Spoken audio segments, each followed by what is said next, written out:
I'm a little late getting this to you, but here's a quick impressions video on Arc Raiders. As always, please be sure to leave any comments or discussion points in the comments below. I love hearing your thoughts, and they are very helpful when I'm kind of thinking about stuff I want to record for future content. And I'm really curious to see what you guys thought about the game. To start things off, let's just get this part out of the way. Third person in an extraction shooter feels pretty criminal.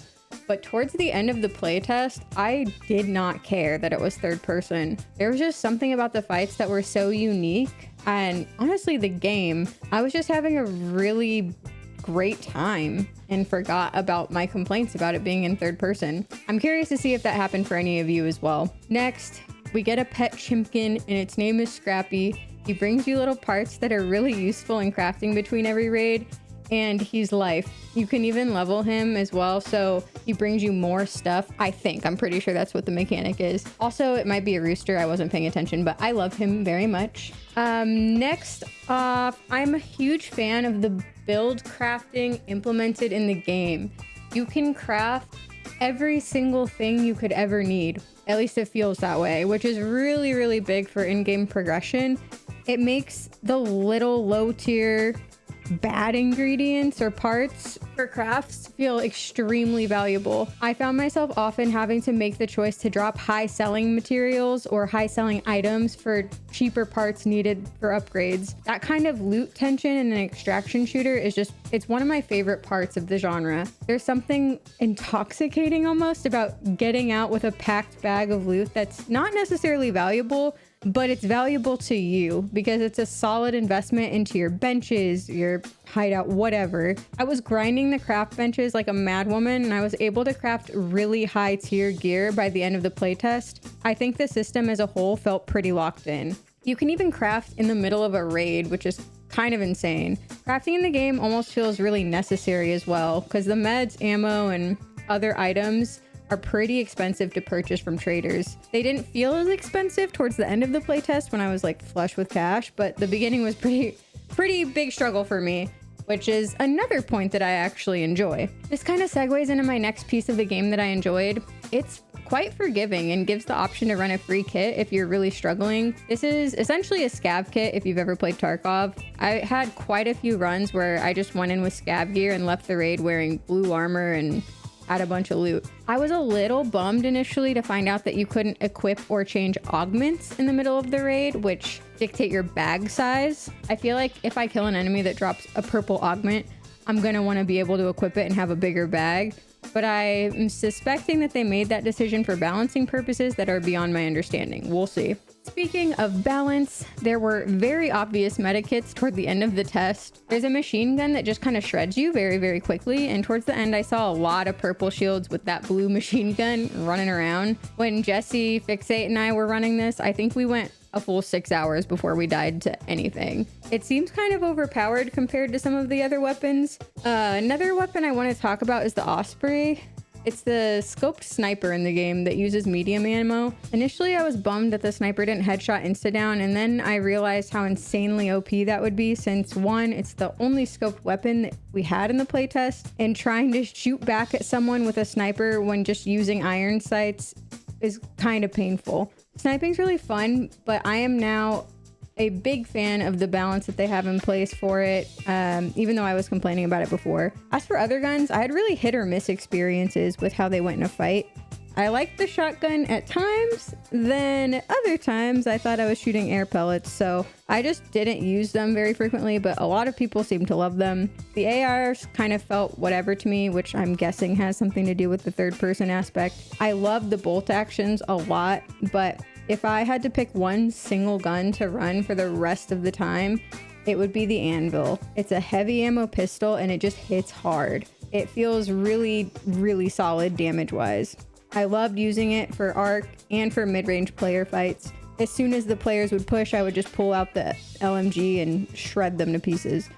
I think there's a good variety of kits that you can run that are going to be pretty effective though. Also, the gun mods are just so simple and easy to understand, which I love. I know a lot of people are gonna complain about that and be like, I want it to be 57 mod options for my suppressor. But I personally love the simplicity of this. But again, I have a bigger focus on other things like crafting. All right, let's talk about the AI or arc enemies. I am pretty obsessed with how powerful but manageable they feel in the game. They were definitely annoying at times during fights, but once you knew how to manage each one, it wasn't ever really an issue. Unless you accidentally aggroed Gary mid-fight. By the way, Gary is the name that I have given to the giant machine gun crab. I think I just name any enemy that scares the crap out of me Gary. I never felt really annoyed at the amount of AI because if you just hit your shots, it's not an issue. The AI that felt more difficult to kill were more rare. I just really wanted to express how good this made the game feel to me. One of my big complaints about Marathon was AI swarm never ending. So not having a swarm constantly, I can actually focus on playing the game. It just felt like there were never ending ships kind of coming in to the compound for Marathon, and it got really exhausting. It also ruined a lot of fights for me, and it just kind of made the game feel unfun at times. I know that it's an alpha and there's going to be a lot of balance stuff. I'm just using that as a comparison because I think Arc did a really, really good job about balancing AI difficulty. Anyways, Arc did an amazing job of making AI feel menacing but manageable. We were able to plan a path to avoid AI if needed or take it down strategically. The aggro range felt really good. I could go on honestly for hours about the intricacies of why this is important in an extraction shooter, but I'm not going to. I just wanted to express I think it's really well done. Last point on Arc enemies. On the last day of the test, Fix and I tried fighting the Queen. We did not win. We didn't even come close, but I'm very excited to try that fight again in the future. It felt like you really had to strategize on damage while taking other players running up on you into account. So I'm really curious to see how that goes in the future when it's out. All right, moving on to Dead But Not Out and res mechanics. If you get down, you're not out immediately. You have a crawl around phase with like a bar that depletes slowly. Then obviously if you get shot at or thirsted, you are full dead. No coming back. I personally love this because fights are just so much more intense when that's a mechanic. It forces you to play strategically or to push someone to finish their teammate because you know if you can permanently take someone out, you're gonna have the upper hand. But that goes both ways. Sometimes pushing to finish is greedy and you need to heal first. And if you don't heal first, you get punished for that. But if you don't do it, they might res. It makes your decisions really mean something in a fight, which I love. It also made for some really funny prox chat encounters. We had a couple of times where we would get into a fight and extract down the team, then just let them crawl in to leave with us, or they'd beg for their life if their teammates were permanently out, and we would adopt a little friend. I love prox chat so much, and I just think it's so necessary in games like this. Obviously, this next point is short and self-explanatory. Again, prox chat is so good. You need to have it, and I had so much fun in this playtest messing around with it. All right, moving on. The task chain was simple enough, and they did progressively get more quote-unquote complex. And by that, I mean time-consuming as we moved through.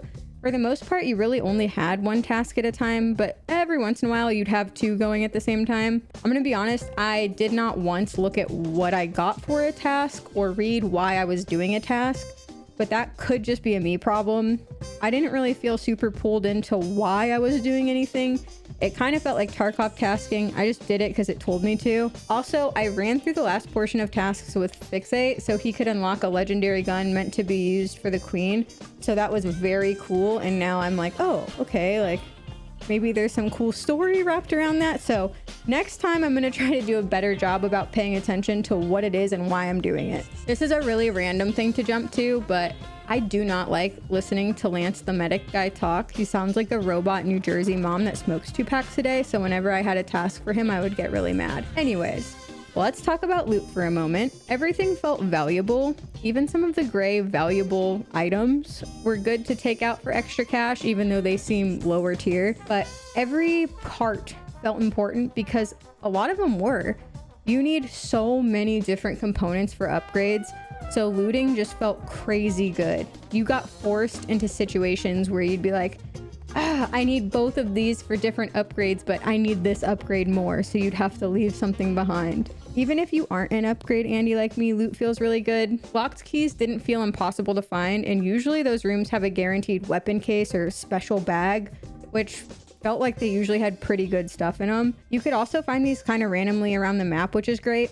I just felt like I had a chance to find really cool stuff, even if I wasn't exclusively running high tier keys. When we did run a higher tier key, the loot area was massive. It was on spaceport in one of the bunkers, and it was just a multi-level massive key room. It was awesome.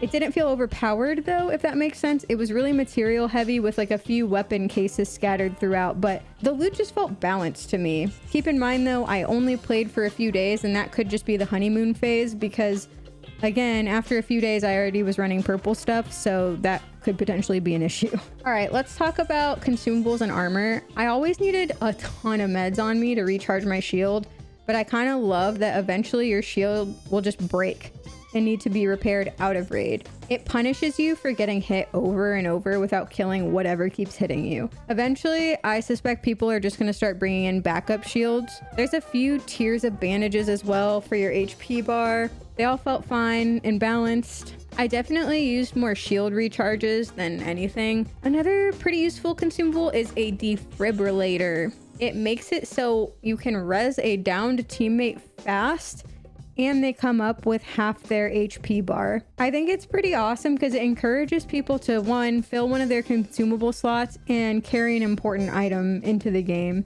I don't want to get too into the weeds with these points, so I'll quickly move through some other consumables that helped in raids.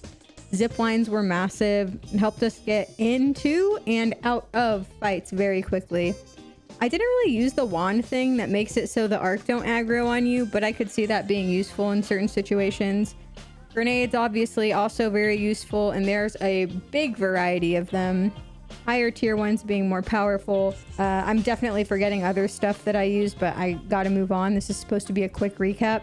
Let's talk about my fear for the game. I am genuinely afraid that they are going to keep high tier gear and consumables in the battle pass because the parent company is Nexon and they don't really shy away from pay to win stuff. The purple shield that I was running very early on was strictly because I got it from the battle pass, and it's a huge advantage to have that early on. I hope that they stick to the cosmetic only passes, but we will see. I really need to wrap this up, so my last thing is solo feels more viable in this game, and sometimes the semi-continuous servers were rough, but most of the time it kept the raid alive, so I really like it. I would get super bummed if I spawned in to a good loot area though, and I was 10 minutes late to raid, so it was already looted. That's like the only thing that really triggered me. We only had one fight where the semi-continuous servers kind of screwed us. We killed like 15 people and they wouldn't stop coming, so we ended up dying. But overall, I think it just kept the servers full and intense. All right, I know I just rambled through a lot of random topics, and I probably missed a lot, but I'm trying my best to keep this as a kind of quick impressions video with more detailed ones to come later upon release. So if you have any questions about anything at all, or you didn't get to play and you want to know something, please don't hesitate to leave a comment. I will answer to the best of my ability. I really appreciate all of you watching as well and listening to me ramble. So I think they have a gem of a game here, and I'm really excited for it to be out. Please consider subscribing to the channel for more art content in the future. Don't worry, I will still be covering Marathon and other random games that I play. So if you're into any of that, subscribe. Thank you so much again, and I hope you have a great day.